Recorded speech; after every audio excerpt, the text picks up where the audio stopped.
you're having a positive relationship with your body and letting go of any excess weight that you have, and maybe even gaining whatever your body needs to do. But having that positive relationship has less to do with what you eat and everything to do with how you think.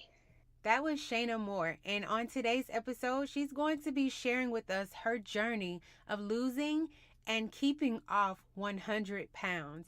This episode is so inspiring, and I can't wait for you guys to hear it. You're listening to episode 30 of The Gold Mine Podcast. As women, we have to invest that time in getting to understand who we are. Be ambitious, be bold, create the life of your dreams. This is the Gold Mine Podcast with your host, Adrian Dion. Hey, you guys. Thanks so much for tuning in for another episode on the Gold Mine Podcast. I hope that everybody is having a great day today. But if you're not, I can ensure that you will be by the end of this episode.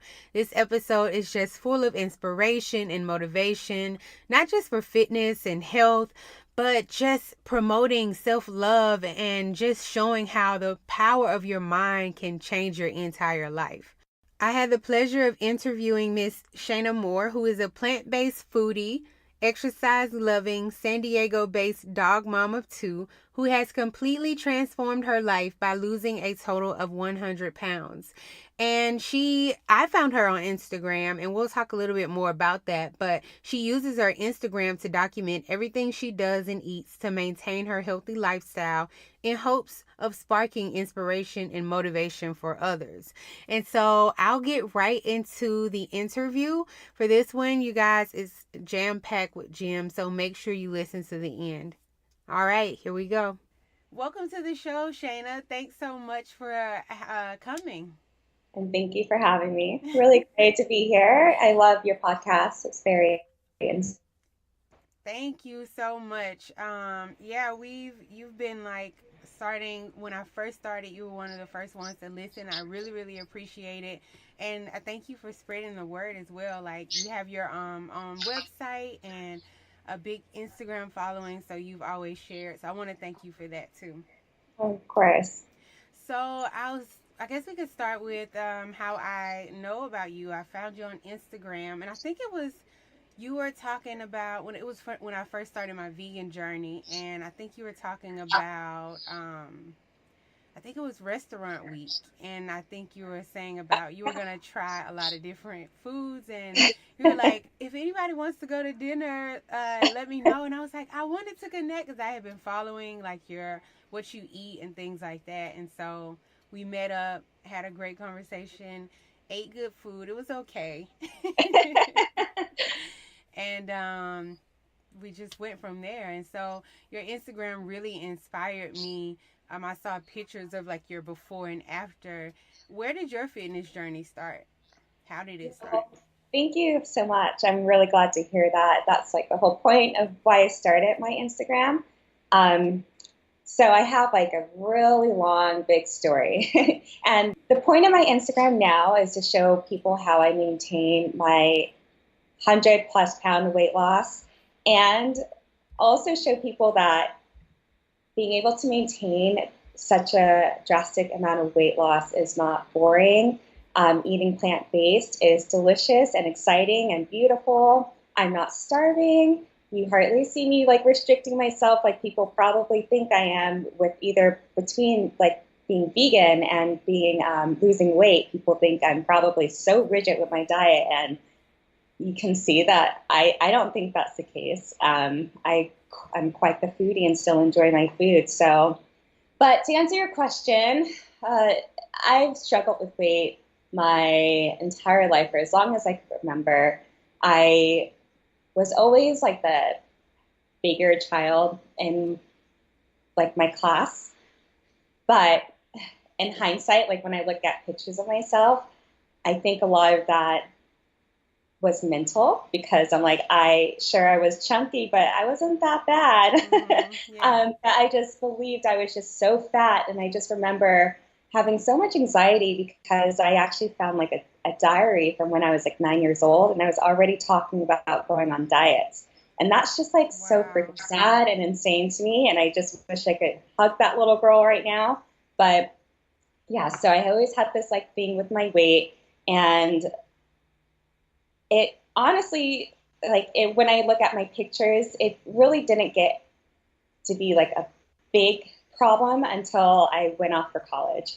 I graduated high school, went to college, was the first time I was like on my own for the first time, could make my own decisions. Like, for instance, I believe my mom would basically force me to do sports. I never wanted to participate in the athletic,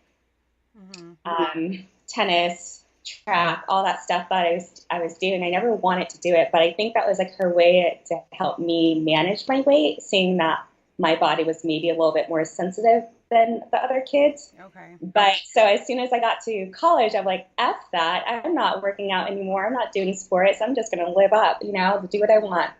So I stopped exercising. I started staying up super late, doing the whole partying type of atmosphere. So I started drinking alcohol for the first time. I used all my meal points before the school was even over, and I wasn't eating like using it on healthy stuff. I was eating pizza and just like going crazy. And within my first freshman year, I gained 50 pounds. And I remember just like, the summer break was coming up and I had to go home and face my friends and my family. And I was just so embarrassed. And just fell into a super deep depression. Like I just felt like I couldn't control myself, but also between the emotional eating too. And it was just such a whirlwind. Wow. It was awful. Yeah. But that was when like it really became a big problem. And my heaviest weight was 250 pounds. And I am 5'2", 5'3". So it was a lot of weight for my frame. Wow. So I remember now that you just said it, I remember freshman year. I think when I went to school, because I was always really skinny and I always wanted to eat to like gain weight because everybody would like talk about how skinny I was all the time. So I was excited to go to college because, they were saying, the freshman 15 and I was wanting to gain weight. Nice, yeah. But I remember that year. So I remember my summer. I was like, "Oh, I've gained weight, so I'm ready to go back." It's so interesting the two different sides of it, and how that could be mentally like really bad. You going back that first summer, to talk about your experience at school and the way you look and comparing yourself to so many of your other peers.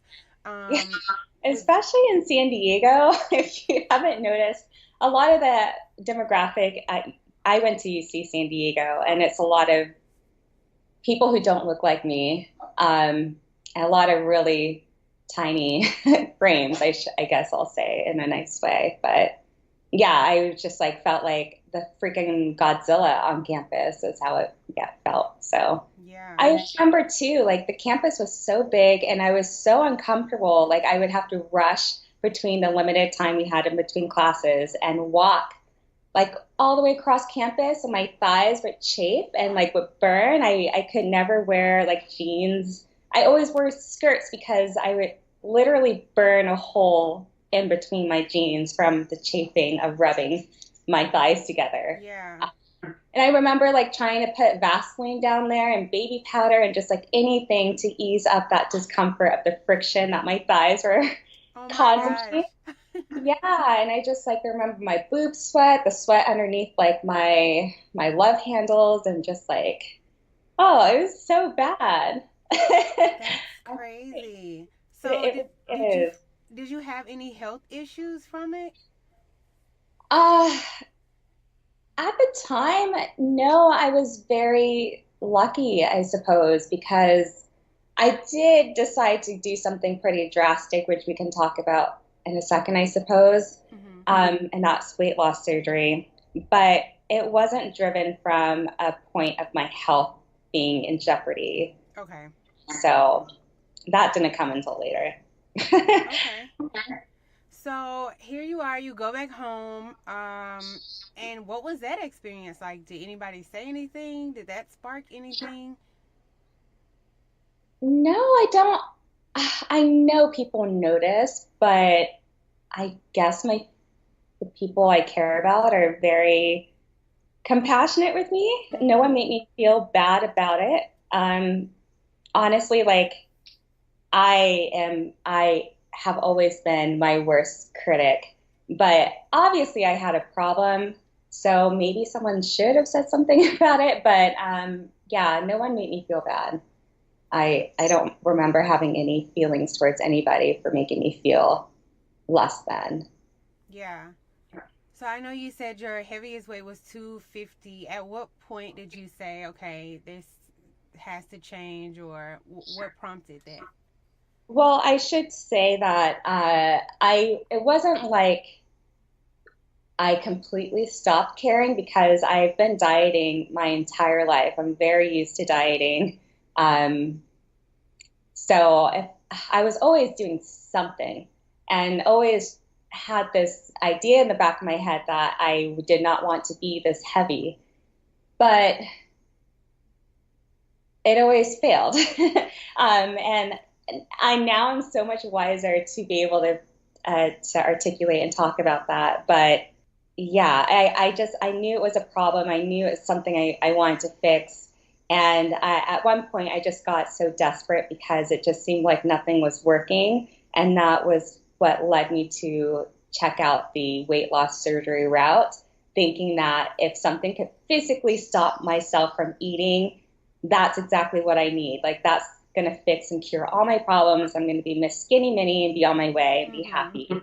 And spoiler alert, that was not true. And I did lose a lot of weight. I lost 80 pounds from the surgery, but I always tell people that the surgery didn't work. It's not that the surgery didn't work, it was that I didn't work. And the surgery changed my stomach, but it didn't change my mind. And that's just like the most important thing I want to emphasize on my Instagram and just everything that I do is you're having a positive relationship with your body and letting go of any excess weight that you have and maybe even gaining whatever your body needs to do, but having that positive relationship has less to do with what you eat and everything to do with how you think. So that was a lesson that I learned the hard way because I lost all that weight, I regained all that weight, and yeah, that was embarrassing too. To Yeah. come, show everyone how skinny I got and be so excited and do all these before and after photos and bikini photos and all this stuff just to gain it all back and have to face everybody again. And I remember feeling extremely embarrassed and a lot of shame about that as well. Wow. So I do know I that is one of the main things that I know about you and I love about your Instagram and your story is that you always emphasize that positive relationship and now I understand why. Um I remember so recently I did a fitness program and I remember like you were asking about it and you actually bought the program and you started and then like maybe a week later you were like, no, this program isn't for me, I'm not going to restrict myself. And I remember saying like, wow, how brave you were and how self-aware you were to know that this might be a trigger for you and that you loved yourself enough to say, no, I'm not going to put myself through this isn't for me. And I applaud you for that. And I was just like, wow, it just blew my mind because most people aren't, that self aware and that they would put themselves through that. Mhm. More so, like the image was more important to them than their mental state about the weight, and that just Yeah. it just I was like, wow, that's amazing. Yeah, especially because that was actually that was a lesson I had to pay for. Yeah. I couldn't get my money back on that one, and that was kind of expensive. But yeah, for sure, I found it to be super triggering, and yeah, I had to do what was best for myself. So Yeah. I guess we can get into what do you do as far as your regimen for that, establishing that positive relationship with you and food and your body. that's going to be a loaded question because a long time to get to where I'm at. Like, I'm 31 years old and I'm just now starting to like myself. Mm-hmm. And that's like so crazy. And it's very sad. Well, I actually want to, I feel like I'm the same way. I literally, it wasn't until I was 29 that whole year just went so hard at like trying to lose weight and like establish like everything. I went through a huge transition during that year about just who I was, what I wanted, and just becoming more self aware. So maybe that's like a golden period in your life. Not that it's Maybe really, late 20s, yeah, like the late 20s, 30s. early 30s. Yeah. Yeah, I'm just so grateful that I had this breakthrough because how I lost the weight now, this time, and like it's gone. I'm never going to have a weight problem again. Um, it came from this breakthrough and this self realization, self acceptance. It's just like so crazy because I feel like I'm walking around with this huge secret because all my life people are like, losing weight is hard, keeping it off is even harder. And now that I'm on this other side, I'm telling you that it's not true. Mm-hmm. And I know that because it all has to do with what is going on in your head. And it's like your thoughts like impact your feelings and then your feelings impact your actions. And you have this thing called like an ego that always wants to be right. So whatever you tell yourself, you're going to manifest like physically and prove that to be true. Mm-hmm. So if you tell yourself that it's going to be hard, or you're going to say, I said this in a recent post, actually, it was about working out. I used to say, I hate working out. I hate working out. And then I would actually like go work out, feel awful about it, maybe injure myself or I don't know, something. It was just an awful workout. And I'm like proving myself how much I hate working out. Mm-hmm. And also the really big shift, I know I'm kind of jumping all over, but the really big shift with that too is being able to just accept yourself and love yourself to do things just for the sake of knowing that is good for you and not because I'm trying to lose weight or because I want to look skinny in this photo or fit into size 6 jeans, whatever. That was something I always did. I only work out so that I could lose weight. And I would step on that scale, not see the results I wanted or not see it fast enough. And it would trigger like this binge and I would start eating all the things in the world and saying, F this, I worked so hard, it's not working, and just throw in the towel. And now it's just like, no, that's so stupid. I just work out and I actually love working out now. And it's like really crazy how the person I am today is someone I just would have never imagined I would ever get to. And I'm just so grateful for the breakthrough. If it wasn't for the breakthrough and self-love, it's just like, it's so easy now. It's everything. So once I fixed my mind, everything else just fell into place. And not only did I just lose all the excess weight that I needed to, but I also like was able to change my career and like my relationships with other people. And it just like this trickle effect and my life just got so much better after I stopped fighting with myself. So one of the things I try to tell other people or teach other people is being able to like to listen to your internal dialogue. And my dialogue was so toxic before. Mm-hmm. And it's something I still have to keep an eye on and still correct the voice in my head, but it's so much better now and my world is so much better as a result. Yeah, I get that.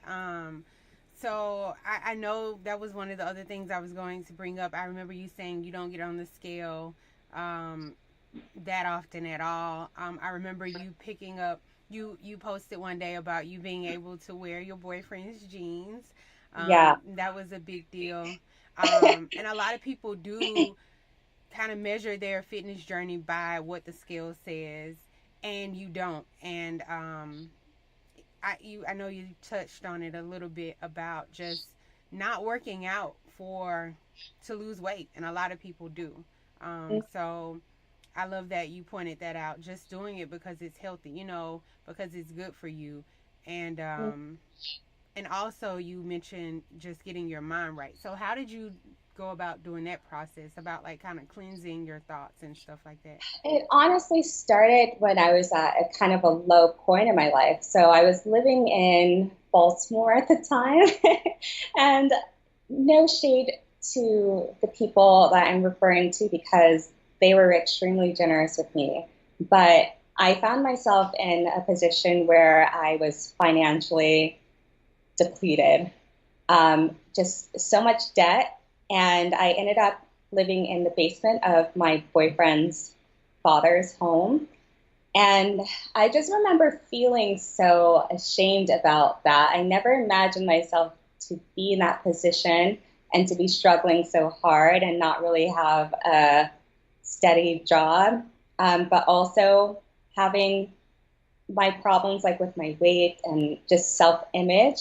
So I was just in a bad place, and I don't know how or why, but this book came into my life, and I don't even remember what the book was called, but it was about like the law of attraction and like changing your mindset, and it was only like maybe 50 pages, and I remember reading it, and it just like blew my world. And as soon as like the light bulb clicked, it's just like everything just changed, and I just can't even believe it because it seems so simple. But so I remember like I still have this vision board that I made at that time, and everything has come true besides living in a mansion.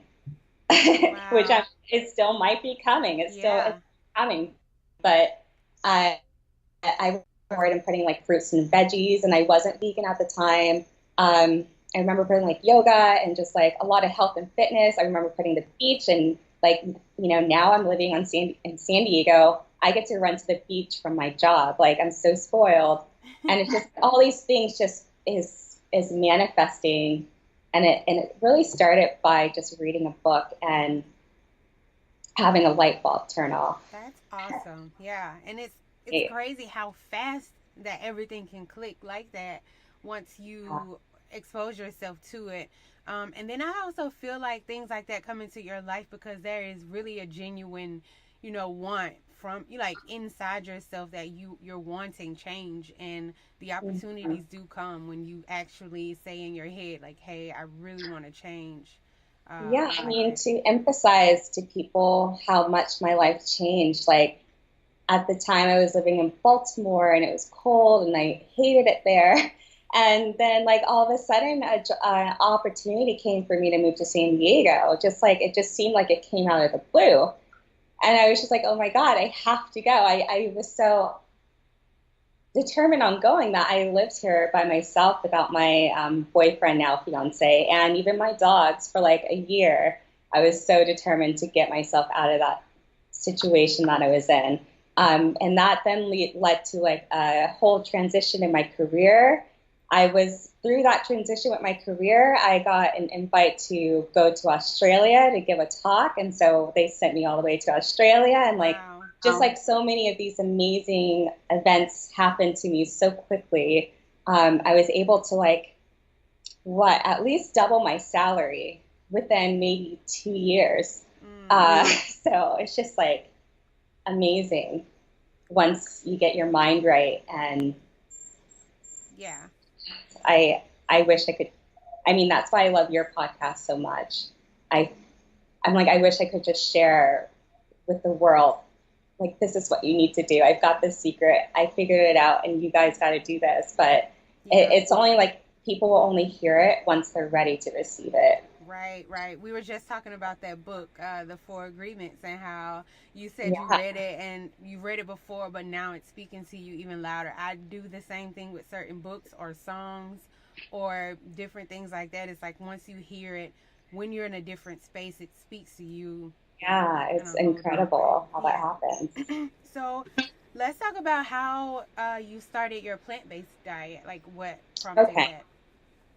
that? Okay. So this was a little bit over 3 years ago, and I was back in my 200s, maybe like 220s, and I went to the doctor, my yearly physical. I'm really good at keeping up my yearly physical, and that's like the only time I weigh myself too. Mm. But I had a yearly physical, got my blood drawn, and the results came back about my cholesterol being high.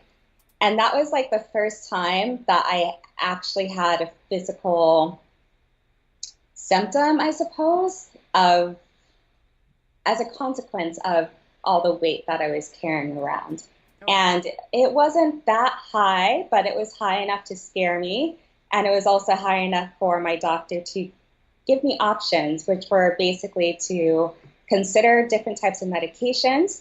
And I should say I have a history, family history of high cholesterol, high blood pressure, diabetes, obesity, death from Mm-hmm. those diseases. And when when I was thinking about the medicine, I was just like, well, no, because I'm only like 20. I think I was. I'm like, I'm still young. I don't want to be dependent on this stuff forever. Who knows what the side effects are going to be? Let's find another way. And I knew that.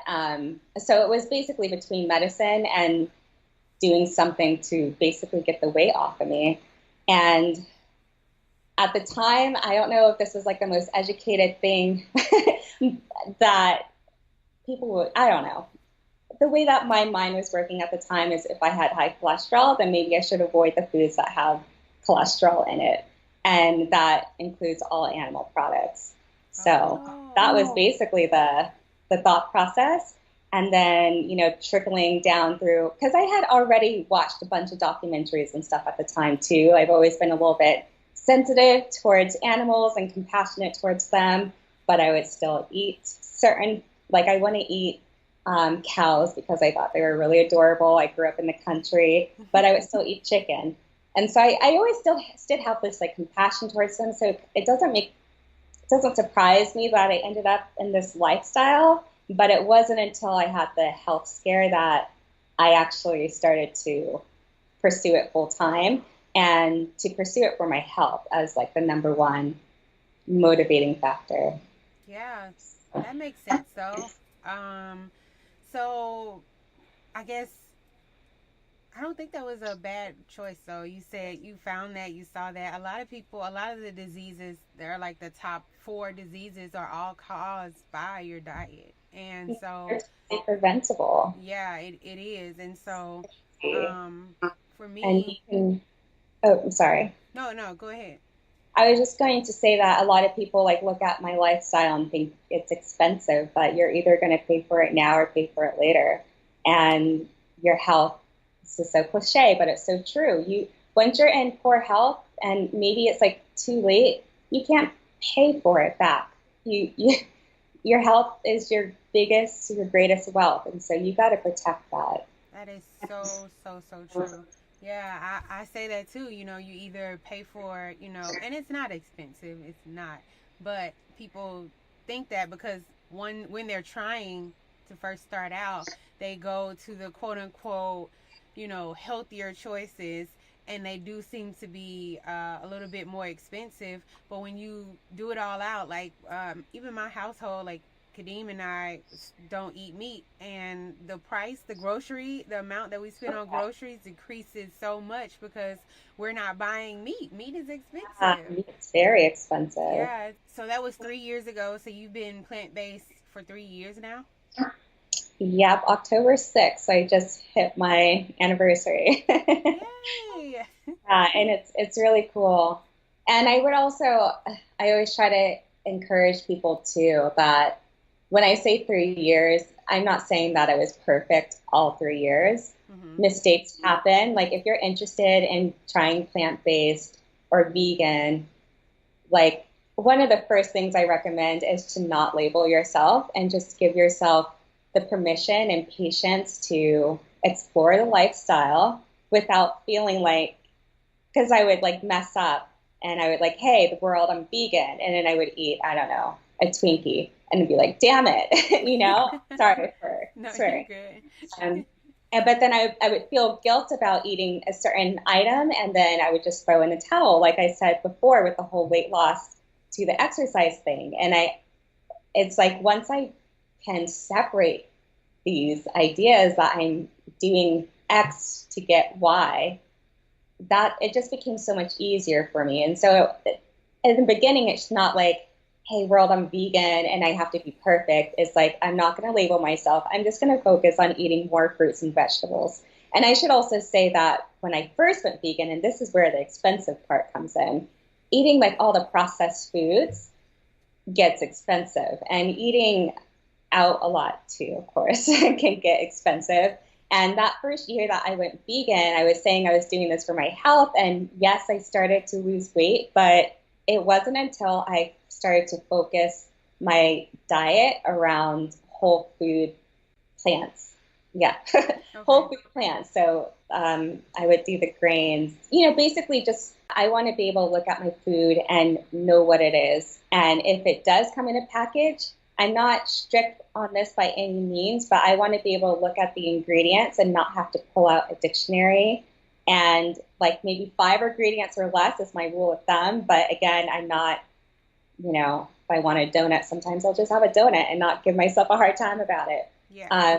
I had this epiphany recently, actually, that was just so, I want to call it like silly, but it really changed my thoughts recently. And it's just, we overcomplicate everything, and we are trying this diet and, this exercise or whatever. And in reality, like all we have to do is look back to nature, because nature, like we are just perfectly designed. We have everything we need. And if we just like get out of our own ways and out of our own ego and just go back to nature, then everything just works. It's just like almost so beautiful. And so I was just saying that if we eat the way that God and nature has intended us to eat, like all the excess weight that I had it just fell off. And it's still like I just had that epiphany recently with the whole nature thing, and I still feel myself just getting smaller every day, and it's crazy. That is but awesome. in a good way. So just for people starting out on their fitness journey, I know you said start to, just do things, make choices that are good for you and not focus on I have to lose this much weight by this or anything like that. And, eating whole foods, that type of stuff. What do you do anything like I have to have this amount of protein, or you don't really eat processed foods, or how do you go about picking the foods that you eat? It's so funny because I'm so relaxed. So no, I just had my labs recently, my blood work, and I was just like shouting because everything just came back perfectly. The only thing that I supplement is the B12. Okay. I just it takes underneath my tongue like once a week, but everything else I don't care about. And it's really interesting because everyone's like, oh, where do you get your protein? Even my doctor asked me, where do you get your protein? And I get my protein from plants. I get my protein from the same places that the animals get their protein. Exactly. And I almost feel like we are eating too much protein as a society. And maybe some of the diseases are coming from excessive amount of protein. But yeah, I just keep it very simple. I made a blog post recently about how to survive the holidays without gaining a bunch of weight, because this was a really tough time for me in the past. And again, it just comes to like your mindset. Everything boils down to your mindset.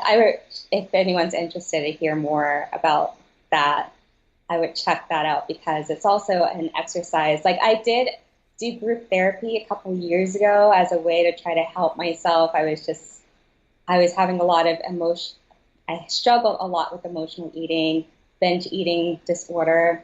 And so I had group therapy, and I'm just sharing one of the lessons that I got from that class through this blog post. Okay. Yeah, Yeah. you also have a blog post on emotional eating and ways that you can know if you're emotionally eating and things that you can do to prevent it or stop it or like get it under control. So I definitely suggest or recommend that blog post also to anybody that may be struggling with that. Thanks. Yeah, Um, I think it's super important if you're struggling. You yeah, don't have to be struggling. You can end your suffering. yeah. Well, I look at your food all the time, and your breakfasts are like bomb. I love breakfast. You have like I think it's this. Is it like an oatmeal peanut butter and jelly Oh thing? yeah, the overnight oats. Oh my God, it looks so Good good. one. And just coming from the mentality, or even my program where I can only have a certain amount of carbs each day, or, being mindful of the carbs that I eat and just trying to eat more, protein and things like that. I said, you know what? When I saw your post about kind of like just eating whole foods and doing things not really about weight loss, but more so because it's good for you. I was like, I'm going to try that. I'm going to just eat whole food and eat things that I like and see how that comes about. And see how it makes you feel, most importantly. So I was like, I'm coming from a place that's much different than other people. So if you're a person that is driven by results, or maybe you want your bodybuilding, like figure competitor or something, like my philosophies are probably not going to work for you. um, but if you're just like an average Joe, like I am, and I'm just trying to maintain and most importantly, be happy mentally, it's just easy for me now. Yeah. And you work out. You work out a lot. You work out every day. I think I saw something where you said you work Yeah. out every day. Um, I honestly am trying to tone that back just a little bit, because I want to also respect my body and give it a break and allow it to heal and recover. And there has been times where I just like go go go and do something like hit or something extreme every single day. So now if I'm not like taking a day off completely, like today is supposed to be my rest day.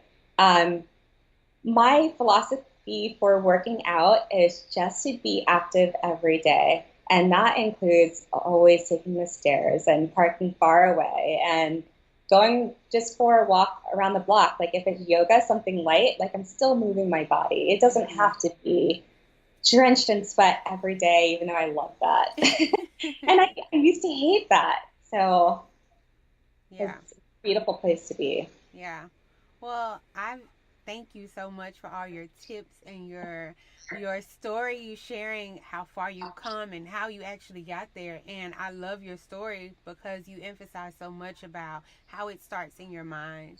You talked a little bit about something that I talk about, the self-coaching model, that your thoughts drive your feelings and your feelings drive your actions. If you feel like it's hard, if you feel like you can't lose the weight, if you don't purposely go out seeking to find ways to love yourself and cater to that, then the rest of it is not going to manifest. So thank you so much for sharing that Yeah, and story. like even though I was very heavy at one point in my life, like so a lot of public figures get a hard time, like Tess Holiday, for instance, that they're promoting and letting like obesity be okay, and they're promoting it and all that stuff. And to me, body positivity and self-love is not about that. It's a very personal journey. Mm-hmm. And just because it's about like accepting yourself as you are right now in this moment, and being able to do things, like I said, not to lose weight, but because you deserve it. Mm-hmm. I take a lot of time to style my food before I eat it, and I know a lot of people are like, this girl's so extra. But honestly, it's like I'm dating myself, and if I'm dating this guy and I want to impress him, I'm going to make this food as beautiful and as delicious as possible, and Mm-hmm. I deserve that too. And it makes my food taste better, I swear. to put that love and care in. So, what advice would you give someone who may be struggling with body image at a bigger weight? Right. So I should put a disclaimer before I talk about this because obviously my experience is coming from someone who had dealt with morbid obesity for most of my life. So I'm kind of coming at this from that type of lens. But the body positivity movement, I think, is something that can often get misinterpreted because people will look at those larger bodies, for instance, that we are celebrating more often now and feel alarmed that we shouldn't be celebrating bodies like that because it's promoting, like it's normalizing obesity as if like it's okay to be that overweight. But I grew up with extreme poor body image, and I feel like the body positivity movement is just misinterpreted because what I think it does, like the most powerful thing about the movement is that it represents diversity and it shows all types of bodies and all types in particular, I mean, men and women. It shows all types of bodies and people being confident in the skin that they are in.